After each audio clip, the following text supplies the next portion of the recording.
ఇక్కడ మనకు కనిపిస్తుంది కదా మంత్రి సెలెస్టియా.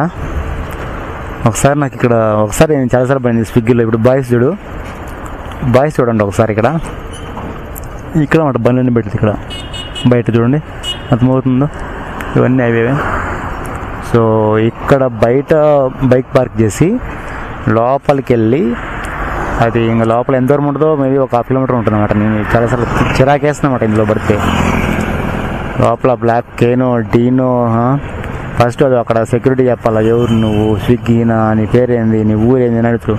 మళ్ళీ లోపల అప్రూవల్ ఇస్తారు వాళ్ళు. ఆ అప్రూవల్ ఇస్తే మళ్ళీ అక్కడి నుంచి నడుచుకుంటూ బ్లాక్ డీనో బ్లాక్ కేనో పోవాలా. తలకాయ నొప్పి అన్నమాట. ఇది మంత్రి సెలెక్ట్ అనమాట. దోలు తీరిపోతాయి, అర్థమైందా? ఇవే అనమాట ఇవన్నీ మొత్తం బండ్లు ఇక్కడ బయట పార్క్ చేసేది.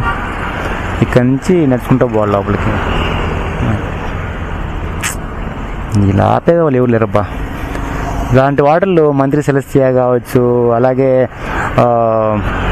మైహోమ్ పూజ కావచ్చు, మైహోమ్ అబ్రా కావచ్చు, అలాగే విష్ణు విస్తారా, ఇంకా చాలా ఉన్నాయి. ఇంకా ఇలాంటి వాటిల్లో అన్ని ఏం చేయాలనుకుంటే సెక్యూరిటీ దగ్గర ఇచ్చేసి వెళ్ళిపోయే ఆప్షన్ ఉంటే భలే ఉంటుంది. రాకపోతే తలకాయ నొప్పి. మళ్ళీ అక్కడ సర్వీస్ లిఫ్టే వాడాలంట. 22 అంతస్తు అనుకో, ఎగ్జాంపుల్ 22 ఫ్లోర్తో మనకు ఆర్డర్ పడింది అనుకోండి.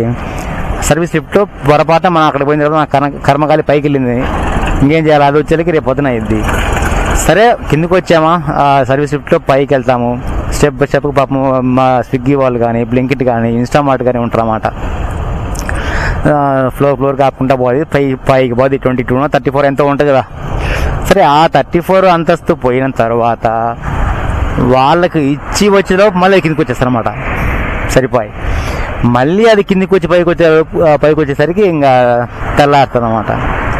కనీసం 1 అవర్ పడుతుంది అక్కడే. ఆ 1 అవర్కు వాడిచ్చేది ఎంత? 50 రూపాయలు, 40, 30, 70 ఎంత ఇస్తాడు. కానీ రిస్క్ ఎంత? ఇక్కడేమో బయటే పార్కింగ్ చేస్తారు, ఇక్కడి నుంచి లోపల నడుచుకుంటూ పోవాలి, ఎక్కడికి పోవు. అంతే, అలాగే ఉంటుంది పరిస్థితి. సో ఒకటి కదా.